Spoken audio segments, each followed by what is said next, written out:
If you like classic Toho films, you'll like Latitude Zero. Otherwise, stay clear. 1969's Latitude Zero was one of many science fiction and fantasy films produced during the golden age of Toho Studios, the company behind Godzilla. It features all the big names a fan of Japanese special effects films could hope for, including director Ishiro Honda, writer Shinichi Sekizawa, and special effects director Eiji Tsuburaya. Although it's one of Toho's weaker and more obscure efforts, Latitude Zero still delivers on colorful, imaginative entertainment.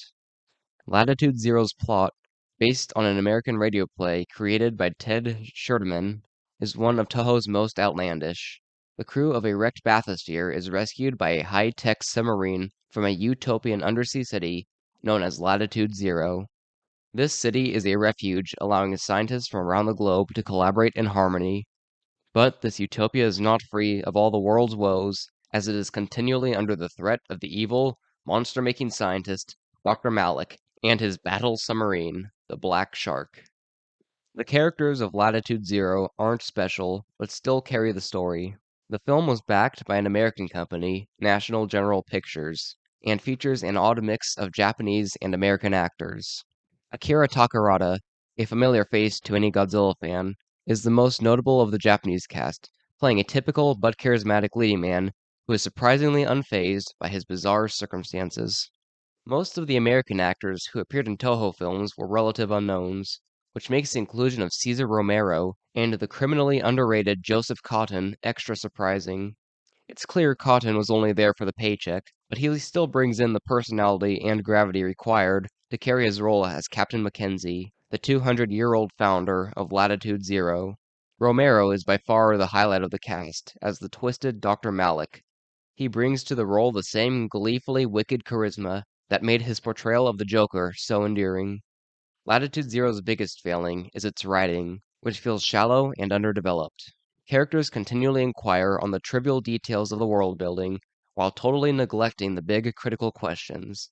The audience learns plenty about the inner workings of nonsensical gadgets, utopian fashion, underwater food, etc., while never being told what Mackenzie's backstory is, how he has lived so long, how he created Latitude Zero, and, biggest of all, what Malik's problem is.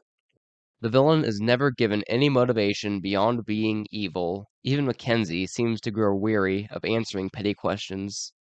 All of this is only made worse by a bizarre, cryptic ending. No collaboration between the creators of Godzilla is complete without composer Akira Ifukube, who provided Latitude Zero with a powerful musical score. From the soothing, atmospheric main title to the elegant Latitude Zero theme, and the loud, intimidating themes of the Black Shark and Malik's monsters, Ifukube's work helps give the ridiculous film some dignity and magnitude.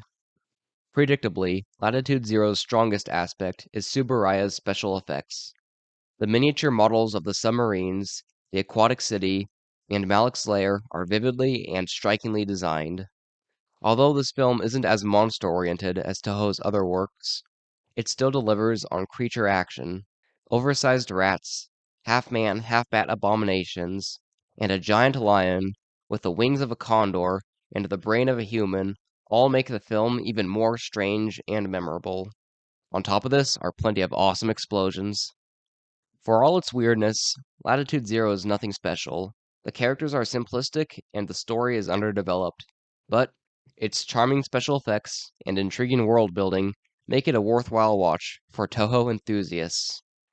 Oh, by the way, unlike other Toho films, Latitude Zero was originally filmed in English, then dubbed over for its Japanese release. So if you're a perfectionist like me, who wants to see the film in its original form, watch the English language version. Besides, the Japanese cut is significantly shorter.